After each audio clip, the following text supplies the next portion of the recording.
Elias Rook never meant to stay.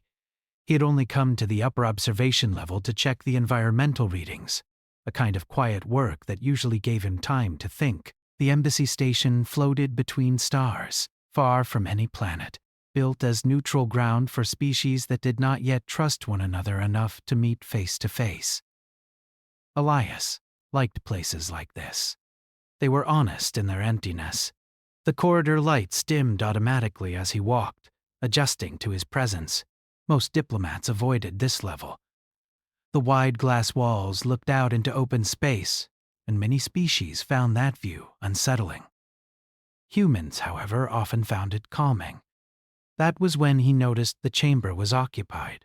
At first, Elias thought the room was empty. Then he saw movement. Inside the circular observation chamber stood Scifi, the alien diplomat assigned to represent the Cathari Accord. She was not scheduled to be there. Her official timetable said she would be in closed negotiation until the next cycle. Elias stopped walking. He knew Scifi by reputation. Everyone on the station did. She was known for her perfect composure, her careful words, and her unreadable expression. The Cathari were famous for emotional control. Their diplomats were trained from early development to never reveal inner states, especially in front of other species. Yet what Elias saw now did not match that image. Sathra stood alone, her back to the glass, her long, pale limbs moving slowly through the air. Faint lights shimmered across the surface of her skin, changing color with each measured motion. It looked almost like she was drawing shapes in the space around her, though nothing physical was there. Elias realized with a quiet shock that this was not a performance. It was private. He should have turned away immediately.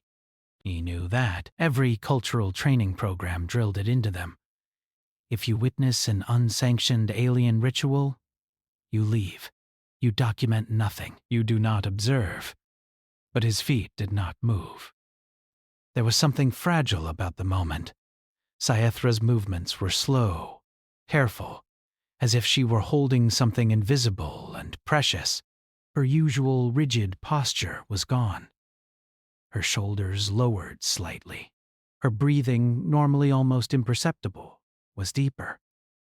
Elias felt like he was watching someone exhale after holding their breath for a very long time. The chamber lights were dimmed low, casting soft reflections against the glass. Beyond her, the stars stretched endlessly, silent and distant. The scene felt disconnected from the rest of the station, like a moment that existed outside of time. His communicator gave a faint vibration at his wrist. Elias ignored it.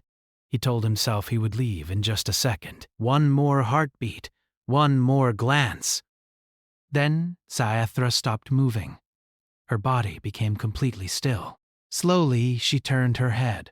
Her eyes met his reflection in the glass. Elias felt his stomach drop. He stepped back instinctively. Heart pounding. Every protocol alarm went off in his mind at once. He had been seen. Worse, he had been caught watching. "I'm sorry," he said quickly, though the glass wall separated them, and his voice barely carried. "I didn't know anyone was here." Scifi did not react the way he expected. She did not recoil. She did not cover herself or turn away. She simply watched him, her gaze steady and focused, as if she were studying not his presence, but his reaction to being discovered. The lights beneath her skin dimmed, fading into a calm, neutral tone.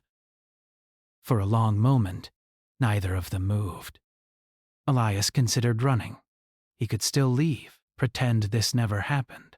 But something in her expression, if it could even be called that, made him hesitate. No fear, only curiosity. She stepped closer to the glass. Each movement was unhurried, deliberate. The distance between them shrank until only the transparent barrier remained. "You remained," she said at last, her voice carrying clearly through the chamber's audio field. It was smooth, carefully shaped, as if each word had been examined before being released. Why? Elias swallowed. I shouldn't have, he said honestly. I know that. That was not my question. Her eyes did not leave his face. Elias searched for a safe answer. Something diplomatic. Something correct. Nothing felt right. The truth pressed against his chest, uncomfortable but undeniable. I stayed because it felt human to do so, he said. Then he winced. I mean, because it felt wrong to look away once I realized you weren't performing. Sciethra tilted her head slightly. For a Cathari, it was a strong sign of interest. You identified the difference, she said. Most do not. Elias let out a slow breath he hadn't realized he was holding. I didn't mean to invade your privacy. Privacy, she repeated, as if tasting the word. That is a concept humans value highly. Yes, Elias said. Especially moments like that. Like what you observed? He hesitated. Like moments when someone lets their guard down. Sciethra's lights flickered once, a brief ripple of color that Elias recognized from cultural briefings as surprise. You believe my guard was lowered. I do, he said softly. And I'm sorry I saw it without permission. The silence that followed felt heavy, but not hostile. Sciethra turned away from the glass, taking a few slow steps back toward the center of the chamber. For a moment, Elias thought she was dismissing him. Then she spoke again. In my culture, she said, what you witnessed is known as the quiet alignment. It is performed only when one is alone. Elias nodded, careful not to interrupt. To be seen during it, she continued, is considered a vulnerability. I won't tell anyone, Elias said immediately. I didn't record anything. There's no report. I am aware, she said. Your device activity is transparent. That made his face heat slightly. She turned back toward him. You did not attempt concealment, she observed. Nor did you attempt justification. I just froze, Elias admitted. That, finally, seemed to amuse her. A faint shift in her posture suggested something like restrained laughter. Humans are unusual, she said. When faced with error, many species retreat into denial. You remain. Elias shrugged helplessly. It's not always a good trait. On the contrary, she said, stepping closer again. It is precisely why I approached instead of withdrawing.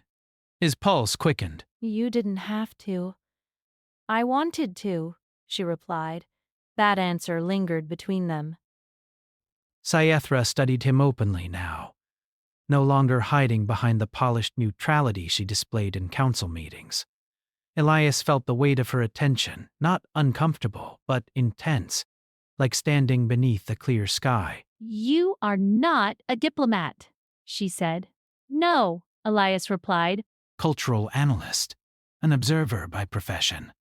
Yes, and yet, she said, you chose not to observe. Elias frowned slightly. I did observe. You did not analyze, she corrected. You did not reduce the moment into data. He considered that. I guess I didn't. That is rare. Sciethra stepped away from the glass and pressed a control on the chamber wall. With a soft sound, the access panel unlocked. The door slid open. Elias stared at it, startled. Are you sure? She met his eyes again. You were already present. I am merely changing the distance. He hesitated only a moment before stepping inside. The air in the chamber felt different, warmer, somehow. Sciethra stood a few steps away, close enough now that Elias could see the fine patterns along her skin, subtle markings that shifted with her breathing. This interaction will not be recorded, she said, nor will it be referenced. I understand, Elias said. You are aware that this is irregular, yes. And yet, she said quietly, I do not feel endangered. Elias felt a strange tightness in his chest at that. I won't abuse that, he said. Sayathra watched him for a long moment, then slowly resumed the final motion of her earlier ritual. This time, she did not turn away. This is the end of the quiet alignment, she said. It is usually completed alone. Do you want me to leave? Elias asked. She paused. No, She said. remain. But do not watch as an observer. Then how? She looked at him, something open and uncertain passing through her expression. Watch, she said, as a witness. And in that quiet chamber surrounded by stars, Elias understood that something had changed, not just between them, but in the fragile space where humans and the rest of the galaxy were still learning how to see one another.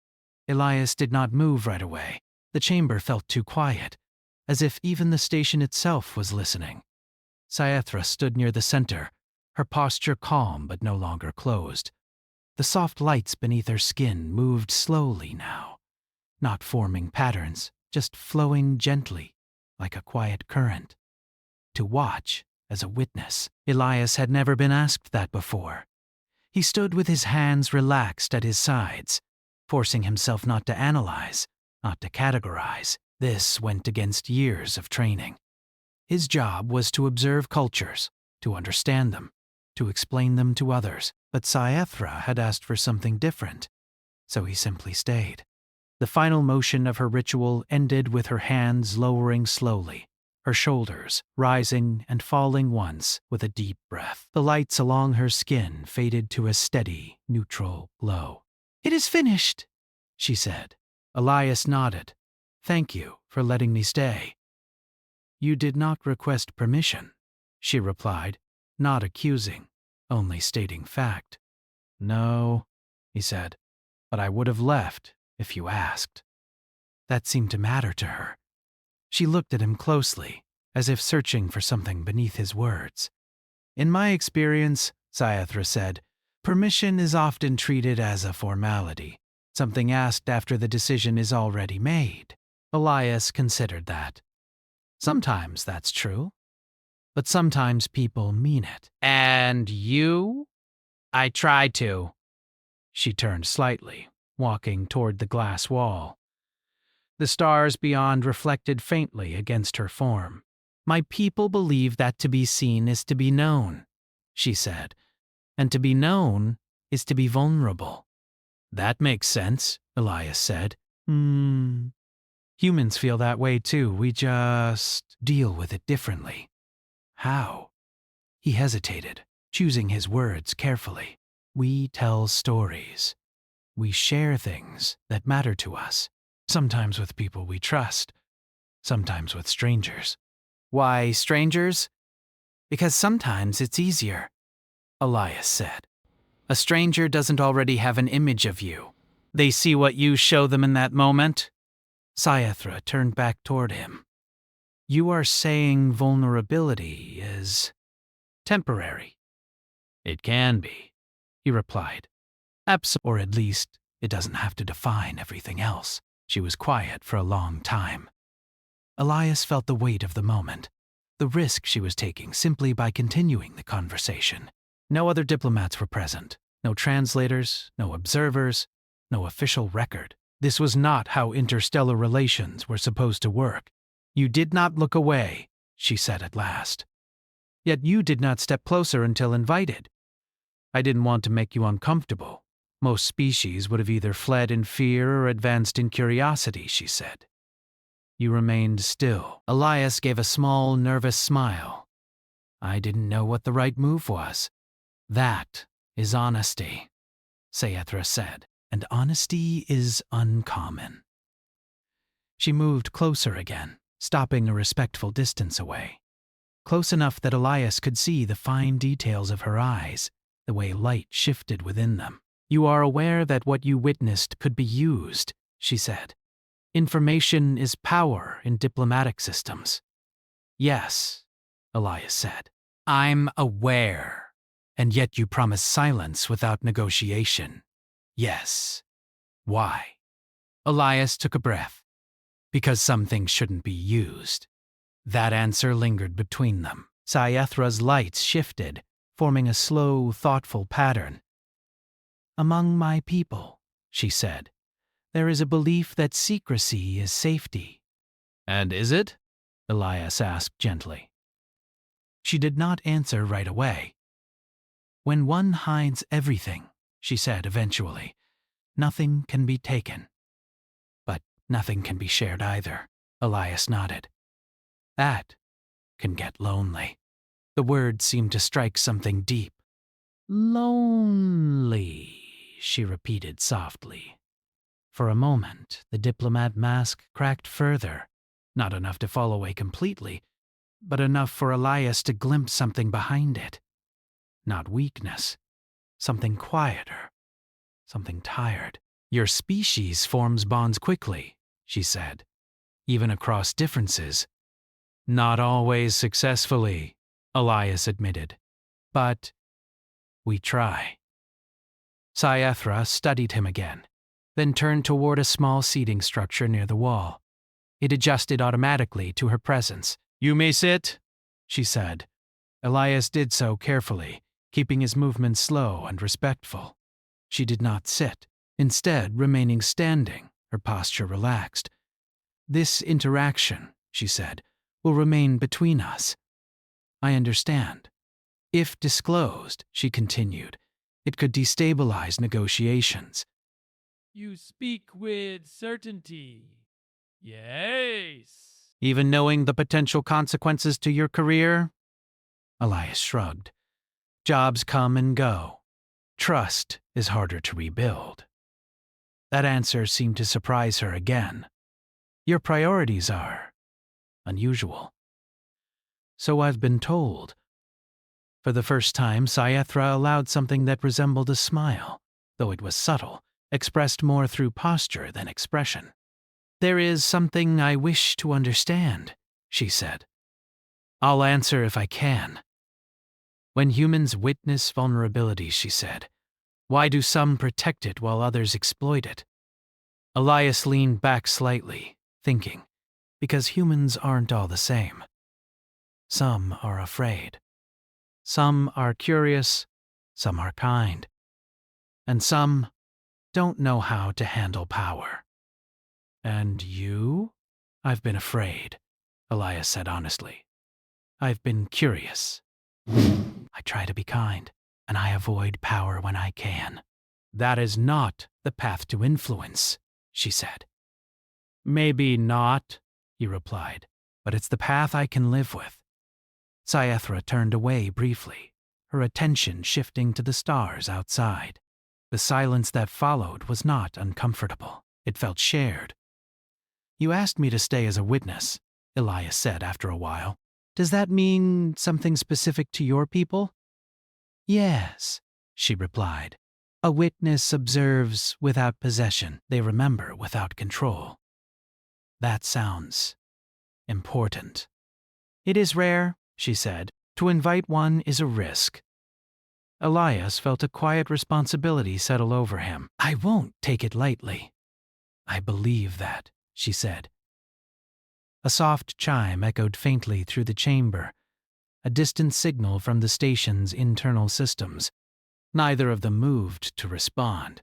"Soon," Sciathra said, "I will return to my role." "And you'll be the diplomat again," Elias said. "Yes. And this moment?" "This moment," she said, "will exist outside official record." Elias nodded. "Some of the most important ones do." She looked at him sharply. "You believe that?" "Yes." "Why?" "Because they change how we act later," Elias said, "even if no one else knows." Sciathra considered that deeply. "You have altered my assumptions," she said quietly. "About humans?"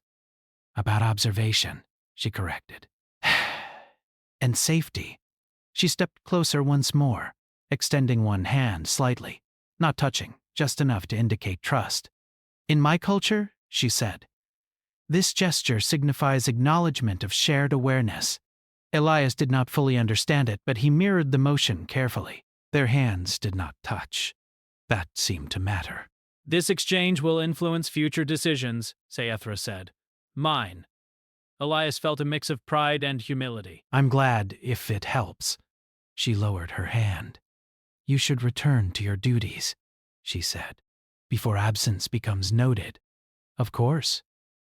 He stood slowly. As he moved toward the door, she spoke again. Elias Rook. He turned. You are correct, she said. The quiet alignment lowers one's guard. And, he asked gently. And, she continued, being seen did not harm me. That simple statement felt heavier than any official treaty. I'm glad, Elias said. So am I, she replied. The door opened. Elias stepped out, the chamber sealing quietly behind him. As he walked back down the corridor, the stars still visible through the glass, he felt changed in a way he could not easily explain. He had not gained information. He had not completed an analysis. But he had been trusted. And somewhere behind him, an alien diplomat prepared to return to a galaxy that expected her to be untouchable, carrying with her the quiet knowledge that at least one human had seen her without trying to own what he saw. Elias tried to return to his normal routine. He reviewed reports, attended brief meetings, and walked the familiar corridors of the station. On the surface, nothing had changed. The embassy still floated in silence between stars. Diplomats still argued in polite, careful language. Systems still hummed quietly in the background. But something felt different. He noticed it in small ways. When he passed other species in the halls, he wondered what moments they hid when no one was watching. When he looked at cultural data, he thought less about patterns and more about people.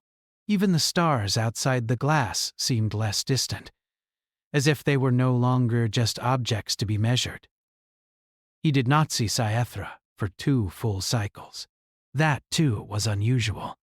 Normally, the Cathari diplomat appeared regularly in shared spaces. She attended councils, moved with quiet precision, and spoke only when necessary. Her presence was unmistakable, even when she was silent. Now she was absent. Elias told himself it meant nothing. Diplomats often withdrew before major negotiations. Privacy was part of preparation. Still, he felt a faint unease. On the 3rd cycle, an internal message appeared on his console. It was brief and unsigned. Observation chamber. Upper level. 1 cycle before council session. Elias stared at the message for a long moment. There was no official channel attached, no authorization code, no explanation, but he knew who had sent it. When the time came, Elias made his way back to the upper observation level. The corridor lights adjusted as before, dimming softly. The stars beyond the glass were the same, endless and cold, yet somehow familiar now. The chamber door was already unlocked. Saethra stood inside, her posture once again composed, her skin light, steady, and controlled. At first glance, she looked exactly as she did during formal sessions. The diplomat mask was back in place, but her eyes told a different story. You came, she said.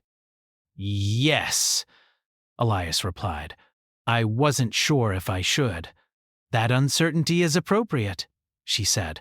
This meeting carries risk. For you or for me? He asked. For both, she answered. Elias stepped inside. The door closed behind him. I am scheduled to address the Interstellar Council, Saethra said. A matter of long-term trust frameworks. That's a big topic, Elias said carefully. Yes, she replied, and one my people usually approach with extreme caution. She turned toward the glass, the stars reflecting faintly along her form. In previous cycles, she continued, I would present a controlled position. Limited openness, carefully measured, disclosures. And now? Elias asked. Now, she said, I find that approach insufficient. He felt his attention sharpen. Because of what happened between us? She did not answer right away. You altered my internal calculations, she said at last. Not through argument, not through evidence, through behavior. Elias shifted slightly. I didn't mean to influence policy. I know, she said. That is part of the influence. She faced him again. My people believe trust must be proven through restraint, she said. Humans appear to prove it through exposure. That's one way, Elias said, but it's not easy. No, Saethra agreed. It is not. She walked slowly around the chamber, her movements controlled but thoughtful. If I speak with greater openness in council, she said, it may shift negotiations. Some species may respond positively, others may see weakness. And the Cathari? Elias asked. They may see risk, she replied. That could be dangerous politically, Elias said. Yes. She stopped in front of him. That is why I asked you here. Elias frowned slightly. I'm not a strategist. No, she said. You are a witness, he remembered her words from before. Watch as a witness. What do you need from me? He asked. I need to understand, she said, how humans decide when vulnerability is worth the cost. Elias took a slow breath. We don't always know. Sometimes we decide after the fact. That seems inefficient, he smiled faintly. It is, but it's also how we grow. She considered that. When humans fail, she asked, do they regret being open? Sometimes, Elias said, but more often we regret not being open sooner. Saethra's lights shifted, subtle but restless. If I proceed, she said, there will be no return to previous assumptions. That's true of most important choices, Elias replied. She studied him closely. You speak as if change is acceptable. It's scary, he admitted. But yes, it's acceptable. The silence that followed felt heavy with possibility. During the quiet alignment, Saethra said suddenly, we examine our internal balance, memory, emotion, identity. Elias listened carefully. Since that cycle, she continued, my alignment has shifted. He did not interrupt. I find myself considering not only how my actions protect my people, she said, but how they shape who we become. Elias felt a quiet respect for the weight she carried. That's not an easy thing to hold alone, he said. No, she agreed. Which is why witnesses exist. She paused. I will speak differently tomorrow, she said. Elias felt his pulse quicken. Are you sure? No, she replied, but certainty is not required. What if the council reacts badly? He asked. Then I will observe, she said, who listens and who closes themselves. Elias nodded slowly. That information matters too. Yes. She stepped closer, lowering her voice slightly. There is another risk, she said. If I speak openly, some may ask why. And you can't mention this, Elias said. No, she confirmed. Nor you, I understand. But understand this, she said, her gaze steady. Your silence is not passive. It shapes what follows. Elias felt the weight of that responsibility again. I won't break your trust, he said. I believe that, she replied. The chamber lights dimmed slightly, signaling the end of the scheduled private access window. You should leave, Saethra said. The council will convene soon. Elias nodded and turned toward the door. Elias, she said again. He looked back. If this path proves costly, she said, know that the cost was not imposed. He met her eyes. And if it proves worthwhile, then, she said quietly, it will have been shared. The next cycle, the council chamber filled slowly. Species from across known space took their positions. Some arrived with displays of power, others with elaborate symbols of authority. Humans arrived with little more than data slates and neutral expressions. Elias took his assigned place among the observers. Sciathra entered last. The room fell silent. She moved with her usual composure, but Elias noticed the difference immediately. Her posture was still controlled, but not rigid. Her eyes scanned the room not as a field of threats, but as a gathering of minds. When it was her turn to speak, she did not activate the usual layered translation filters. Her voice carried clearly, shaped but not masked. My people, she began, have long believed that stability comes from concealment. Several delegates shifted slightly. We have survived by controlling what is seen, she continued, by limiting access to our internal processes. This was already more than expected. Yet, she said, survival alone is not the same as progress. A low murmur passed through the chamber. Elias felt his breath catch. In recent cycles, Sciathra went on, I have observed humanity, not their technology. Not their expansion, their behavior.